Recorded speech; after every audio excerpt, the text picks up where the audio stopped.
Welcome guys in another video from Nuhi's Biology. Today we will learn microbes in human welfare.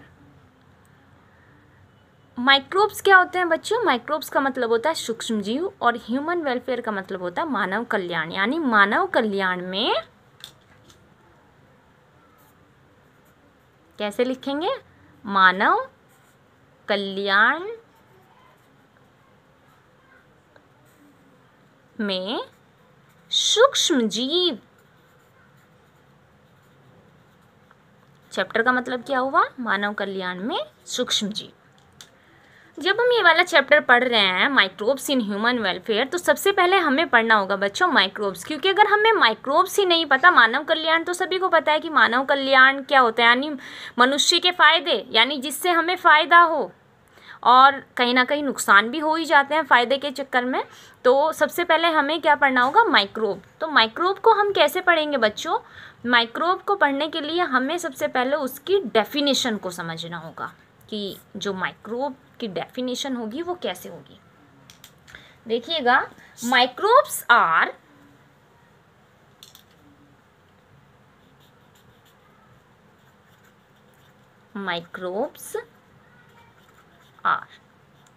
those organism मतलब जीव, those organism which are not visible to naked eye, यानी बिना microscope वाली आंखों से जो जीव हमें दिखाई नहीं देते उनको माइक्रोस्कोप कहते हैं। और क्यों नहीं दिखाई देते वो? Because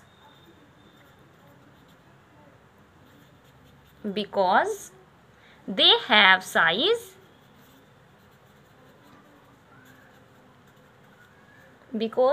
size of 0.1 millimetre. Hindi में कैसे समझेंगे बच्चों? यानी सूक्ष्म जीव वह जंतु है जो हमें बिना माइक्रोस्कोप वाली आंखों से नहीं दिखाई दे सकते। मतलब नेक्ड आई का मतलब जब हमारी आंखों पे कोई भी माइक्रोस्कोप नहीं है, हम उनको नहीं देख सकते हैं विदाउट माइक्रोस्कोप के। जिन जीवों को हम बिना माइक्रोस्कोप के नहीं देख सकते हैं वो माइक्रोब्स यानी सूक्ष्म जीव कहलाते हैं। क्या कहलाते हैं? सूक्ष्म जीव। Because they have size of 0.1 micrometre, क्योंकि इनका साइज कितना होता है? माइक्रोमीटर में होता है। तो ये हमें किससे दिखाई देंगे बच्चों? माइक्रोस्कोप से दिखाई देंगे। और जो ये हमें इसकी क्या बतानी होगी? डेफिनेशन बतानी होगी। फिर हमें इसके कुछ इंपॉर्टेंट कैरेक्टरिस्टिक बताने होते हैं कि जो माइक्रोब्स होते हैं कहाँ होते हैं। Microbes are omnipresent. क्या है बच्चों? Microbes are omnipresent. मुझे पता है आप ओमनी का मतलब नहीं जानते हैं, आपको ओमनी का मतलब नहीं पता है, मैं बता देती हूँ। ओमनी का मतलब होता है एवरीवेयर यानी सभी जगह। अब वो सभी जगहें कौन सी होंगी बच्चों? वो सभी जगहें होंगी जैसे कि कौन सी जगहें होंगी? वो उन जगहों के नाम क्या होंगे जहाँ माइक्रोब्स मिलेंगे? जैसे कि water, air, soil,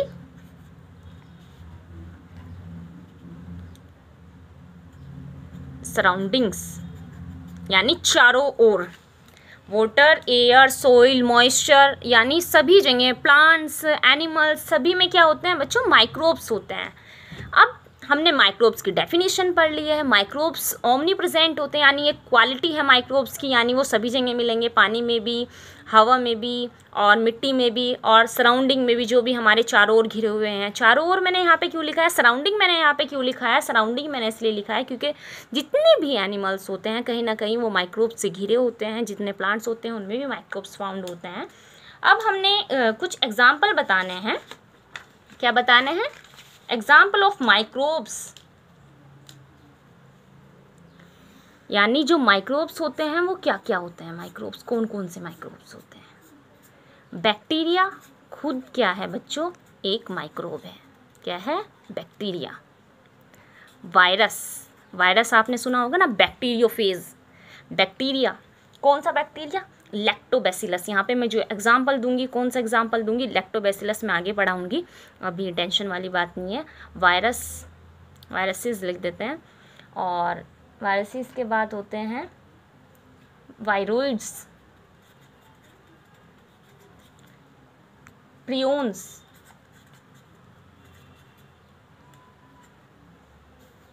fungi, fungi भी क्या है, माइक्रोब है। प्रोटोजोन, प्रोटोजोन भी क्या है, और सर्टेन एल्गी यानी स्मॉल प्लांट्स। सर्टेन मतलब कुछ तरीके की एल्गी। ये एग्जाम्पल हैं किसके बच्चों, माइक्रोब्स के एग्जाम्पल है। यानी माइक्रोब्स के अगर कोई एग्जाम्पल आपसे पूछने लगे तो कितने एग्जाम्पल आप बताएंगे, bacteria, virus, viroids, prions. Virus से भी जो छोटे साइज के होते हैं, वायरस से जो छोटे साइज के होते हैं वायरोइड्स, जिनको ऑर्गेनिज्म बोलते हैं, और वायरोइड्स से भी छोटे जो स्मॉल साइज के होते हैं उनको बोलते हैं प्रियोन्स। तो वायरसेस की फॉर्म्स होती हैं, बट तीनों ही आपस में डिफरेंट होते हैं ड्यू टू आर साइज और qualities, specific qualities. Next is fungi, fungi भी एग्जाम्पल किसका है बच्चों, किसका, माइक्रोब का, और प्रोटोजोन और एल्गी। तो हमारा जो चैप्टर था, चैप्टर का नाम क्या था, माइक्रोब इन ह्यूमन वेलफेयर। मैंने आपको माइक्रोब बहुत अच्छे से समझाया है डेफिनेशन में, और आपको ये बताया कि माइक्रोब्स मिलते कहाँ हैं और माइक्रोब्स होते कौन कौन है। अब हम आते हैं अपने चैप्टर पे। अभी तक तो ये हम सिर्फ एक कहानी पढ़ रहे थे इस चैप्टर की, क्योंकि जब तक हम टर्म नहीं समझेंगे हम चैप्टर को क्लियर नहीं कर सकते हैं। तो जो माइक्रोब्स हैं वो किस तरीके से हमारे लिए बेनिफिशियल होते हैं, यानी जो माइक्रोब्स हैं उनके यूज़ क्या क्या हैं। आप लिखेंगे माइक्रोब्स यूजेस, क्या लिखेंगे बच्चों, माइक्रोब्स यूजेस। तो माइक्रोब्स जो यूजेस हैं वो किस तरीके से हैं और कैसे आप उनको बताएंगे, देखिएगा। सबसे पहले जो माइक्रोब्स यूज़ होते हैं, हाउस होल्ड, कहाँ होते हैं बच्चों, हाउस होल्ड। अभी मैं आपको बताऊंगी। नेक्स्ट होते हैं इंडस्ट्री, जैसे कि डेयरी इंडस्ट्री, मिल्क, जैसे कि जहाँ पे बटर, चीज़ प्रोडक्ट्स बनाए जाते हैं। होते हैं मेडिसिन, यानी फार्मेसी भी बोल सकते हैं, मेडिसिन। पेनिसिलियम नोटेटम से पेनिसिलियम मेडिसिन बनाई जाती है, तो ये भी एक तरीके का क्या है, माइक्रोब्स हैं। अभी आपको इनकी क्वालिटीज़ बताई जाएगी मेडिसिन इंडस्ट्री में। और एग्रीकल्चर इंडस्ट्री, किसमें, एग्रीकल्चर। तो माइक्रोब्स यूज़ किए जाते हैं हाउस होल्ड में, इंडस्ट्री में, मेडिसिन बनाने में और एग्रीकल्चर में। हम आते हैं हाउस होल्ड में। हाउस होल्ड यानी किस तरीके से हम हाउस में यूज़ कर रहे हैं, किसको, माइक्रोब्स को। बच्चों आपने सभी ने सुना होगा मिल्क, सुना है आपने मिल्क, देखा भी होगा, पिया भी होगा, मिल्क तो आप बहुत अच्छे से जानते हैं।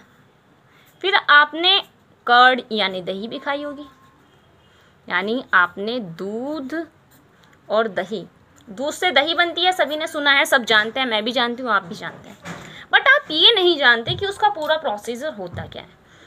मिल्क है तो मिल्क में अगर हम एक बैक्टीरिया को ऐड कर, मिल्क से कर्ड तब कन्वर्ट होती है, यानी मिल्क कन्वर्ट होता है कर्ड में तब जब उसमें लैक्टोबैसिलस, कौन सा,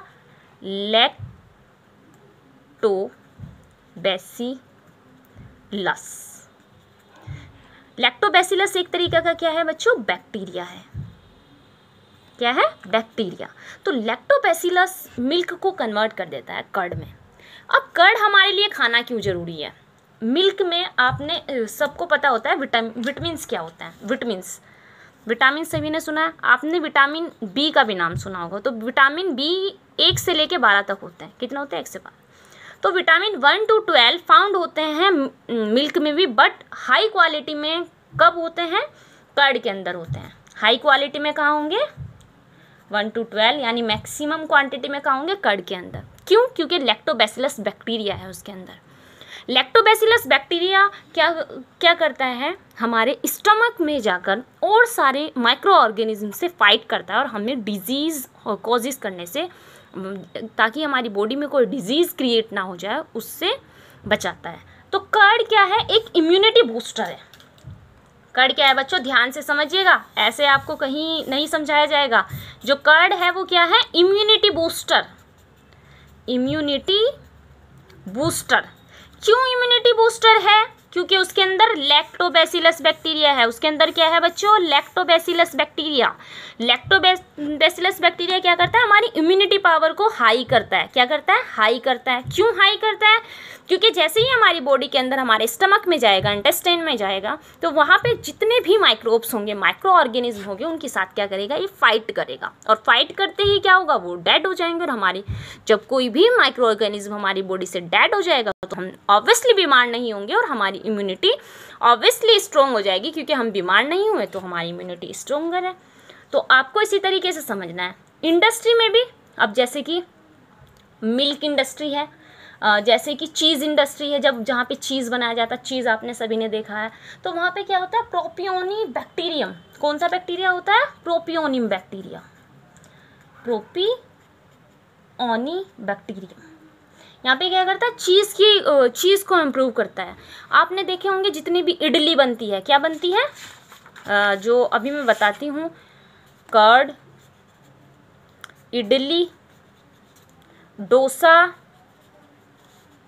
जलेबी, जितने भी ये प्रोडक्ट बन रहे हैं, फूड प्रोडक्ट बनाने में सबसे ज़्यादा जो इम्पोर्टेंट रोल होता है किसका होता है, माइक्रोब्स का होता है। जैसे कि यीस्ट यूज़ किया जाता है फर्मेंटेशन के लिए, यानी जब किसी भी मैदे को फर्मेंटाइज किया जाता है तो उसमें यीस्ट ऐड किया जाता है। कौन सा यीस्ट क्या किया जाता है, यीस्ट। और यीस्ट क्या है, एक अपने आप में माइक्रोब है। क्या है बच्चों, माइक्रोब। तो इसलिए हमको इन्हें पढ़ना बहुत ही ज़्यादा ज़रूरी हो जाता है।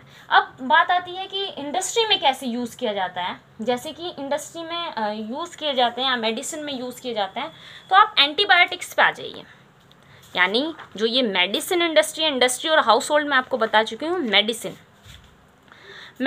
में किस तरीके से रोल प्ले करते हैं माइक्रोब्स, एंटीबायोटिक्स, यानी penicillin is the first antibiotics. Penicillin बच्चों बहुत ही अच्छे से लर्न रखना है। Penicillin is a first antibiotics. और पता है इसको किससे निकाला गया था, पेनिसिलियम नोटेटम से। कहाँ से निकाला गया था, पेनिसिलियम नोटेटम एक फंगस है। पेनिसिलिन को किसके द्वारा बनाया गया था, पेनिसिलियम नोटेटम साइंटिफिक नेम है, तो हमें इसको अंडरलाइन करना होगा यहाँ से यहाँ तक, पेनिसिलियम नोटेटम। और किसके द्वारा, कौन से जो साइंटिस्ट थे, किन्होंने इसको डिस्कवर किया था, अलेक्जेंडर फ्लेमिंग। यहाँ पे मैं साइंटिस्ट का नाम लिख दे रही हूँ, अलेक्जेंडर फ्लेमिंग।